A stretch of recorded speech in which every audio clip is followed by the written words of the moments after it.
বৃষ্টি বাদলের দিনে অসুস্থ শরীরে সকাল থেকে বিকাল পর্যন্ত চলতে থাকে সংসারের কাজকর্ম। রাধে রাধে বন্ধুরা, তোমরা সবাই কেমন আছো? আশা করছি তোমরা সবাই ভীষণ ভালো আছো। আমরাও কিন্তু বেশ ভালো আছি। আজ হলো বৃহস্পতিবার, তোমাদের সবাইকে সাথে নিয়ে আজকের ব্লগটা শুরু করলাম। সাথে থেকো, আশা করছি আজকের ব্লগটাও তোমাদের বেশ ভালো লাগবে। তো কালকে রাতে তো প্রচণ্ড পরিমাণে বিদ্যুৎ প্রচণ্ড মেঘও ডেকেছে আর বৃষ্টিও হয়েছে। তো ঝড়, সাথে তো ঝড় ছিলই। তো কি বলো তো, এখন না প্রত্যেক দিনই দেখছিলাম ফোনে নেটওয়ার্কে যে প্রত্যেক দিনই ঝড় বৃষ্টি দেখাচ্ছিল। তো আজকেও সন্ধ্যা থেকেই একদম বৃষ্টি, প্রচণ্ড বৃষ্টি হলো, তার সাথে ঝড় আর ওই যে বিদ্যুতের চমক আর মেঘের ডাকুনি। তো এটা এখন রোজকার ব্যাপার, বৈশাখ মাসে তো কালবৈশাখী ঝড়, বৃষ্টি, জল এগুলো তো হবেই। তো এতদিন হয়নি এই আর কি। তো তারপর এখন তো বৈশাখ মাসে মোটামুটি আজকে 16 তারিখ হয়ে গেল। তো এবার তো ঝড় বৃষ্টি হবেই।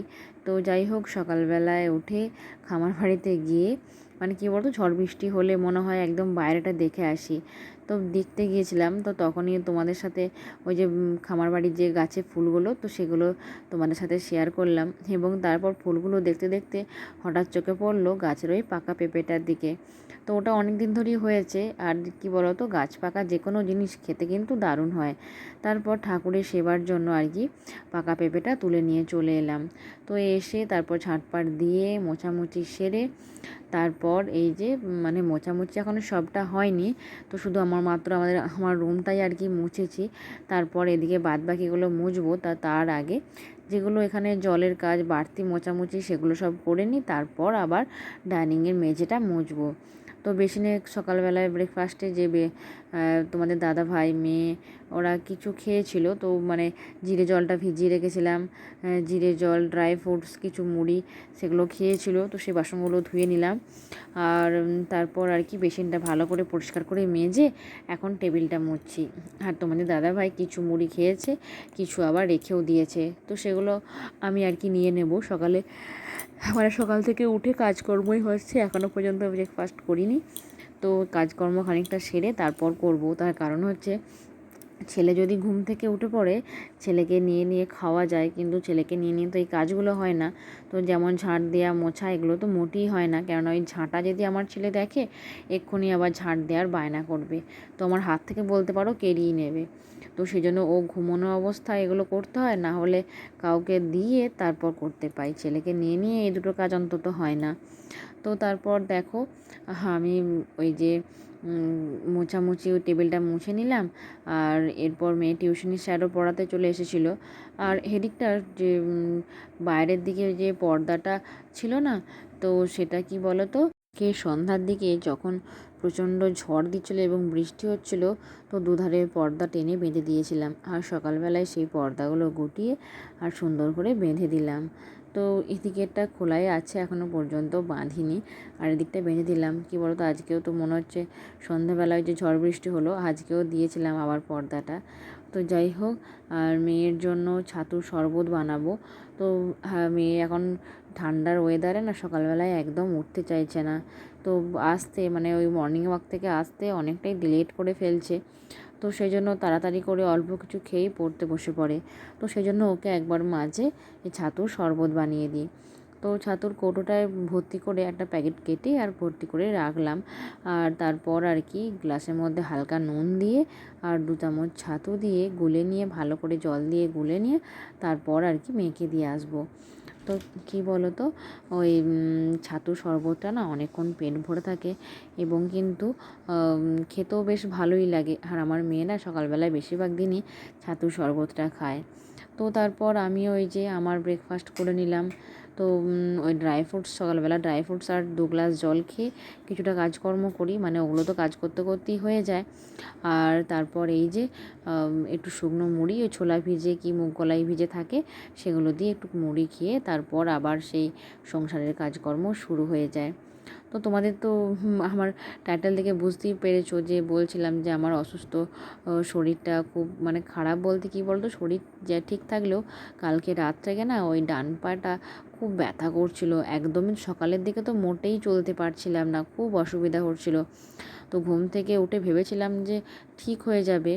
তো সমস্যাটা কি বলো তো, ওই ছেলেকে তো ঘুম পাড়াতে হয় অনেকক্ষণ বসে, তো ওই চাপেতে পাটা থেকে না পাটা পুরো ব্যথা হয়ে গিয়েছিল। তো যাই হোক, তারপর বেলার পর ঠিক হলো। তো ওই রকম অবস্থায় পাটাকে নিয়েই যা হোক করে কাজ করতে হয়েছে, কিছু করার নেই আর কি। তো এইদিকে যেহেতু বৃষ্টি পড়ছিল এখন সকালের দিকে আজকে, তো তোমাদের দাদাভাই আর আমি মিলে বেগনে বানাচ্ছিলাম। তো আমি তো কুমড়োর বেগনে বানাচ্ছিলাম, আর তোমাদের দাদাভাই দেখো শুধু লঙ্কার বেগনে বানাচ্ছিল। তো ওই লঙ্কাগুলোকে বেসনে ডুবিয়ে আর এই যে গোটা গোটা ছেড়ে দিচ্ছিল। তো ওরা তো এইভাবেই আর কি একটা করে কামড়ে কামড়ে মুড়ি দিয়ে খেতে না কি বলে বেশ ভালো লাগে, কিন্তু আমি না কোনো দিন খাইনি জানো তো। আমি তো বলতে গেলে লঙ্কাই কোনো দিন কামড়ে খাইনি, আমার না বিশাল ভয় লাগে, মানে মনে হয় লঙ্কা খেলেই বোধহয় খুব ঝাল লাগবে আর কিছু খেতে পারবো না। তো সেই জন্য লঙ্কা কামড়ে খাওয়ার দুঃসাহস আমার অন্তত নেই। তো যাই হোক, এভাবে কাজ করতে করতে অনেকটা সময় কেটে গেল। এবং কি বলো তো, ওই সকালবেলায় ওই পাটা না ঠান্ডা গরম জলে ভাপ দেওয়ার জন্য এবং একটা ওষুধও খেয়েছিলাম, তার জন্য অনেকটা ভালো হলো। না হলে তো মানে চিন্তা করছিলাম, কি বলো তো, শ্বশুর বাড়িতে থাকলে নিজের যে আমার যে কাজগুলো সেগুলো তো আমাকে করতেই হয়। তো সেগুলো তো আর মানে খুব বেশি বেশি হলে হয়তো না করলাম, কিন্তু তবুও মোটামুটি তো শরীর ভালো থাকলে কাজ তো করতেই হয়। তারপর তো দুটো ছেলে দেখাশোনা করা, ওগুলো তো আমাকেই করতে হবে। তো যাই হোক, এদিকে ফ্রিজটা ভালো করে কলিং দিয়ে মুছে নিয়ে ছেলের জন্য সবজির ঝোল বানাবো বলে সবজিগুলো বার করে আর ঝোলটা বানিয়ে নিলাম। তো তারপর চলে এলাম গোয়াল বাড়িতে। তো আজকে সকালের দিকে তোমাদের দাদাভাই গরুগুলোর স্নান করায়নি, কারণ সকালের দিকে যেহেতু বৃষ্টি পড়ছিল খুব সকালে, তো সেই জন্যই আর কি আমি এখন গরুগুলোকে ওই যে খেতে দিয়ে দিয়েছি। খেতে দিয়ে তারপর ওই যে যে খাবারের যে সবজি খোলা বা অন্যান্য থাকে বালতির মধ্যে, সেগুলো গরুগুলোকে দিয়ে আর এদিকে সব কটা গরুকে স্নান করিয়ে দিচ্ছি। তো এখন সকালের দিকে বৃষ্টি হওয়ার পর এখন বেশ ভালো রোদ উঠে গেছে। তো সেই জন্যই আর কি মোটরটা বাড়িতে অন করে দিয়ে এসেছি। অন করে দিয়ে এসে তারপর এই যে এখন সব গরুগুলোকে স্নান করাচ্ছি একে একে।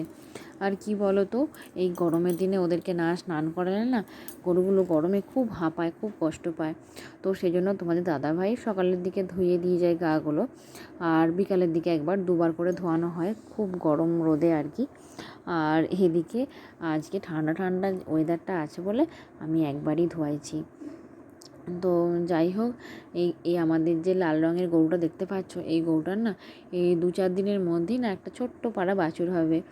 তো দেখেই বুঝতে পারছো গরুটা খুব সুন্দর আর নাদুস নুদুস মতো হয়ে গেছে। তো আর এই দুটো গরু এখন দুধ দেয়, তো সেজন্য এদের চেহারাগুলোও না খারাপ হয়ে গেছে। তো যেমন আর কি আমার অবস্থা আর কি বলতে পারো। তো আমাদের বেরিয়ে গেল তার একটাই কারণ হচ্ছে আমার বোন দুজনেরই অবস্থা না এরকম হয়ে গেছে। তো এই বাচ্চাদের মানে এত দুষ্টুমিও সহ্য করতে করতে তারপর তো বুঝতেই পারছো যে বাচ্চারা একটা কতটা কতটা ঝামেলা থাকে।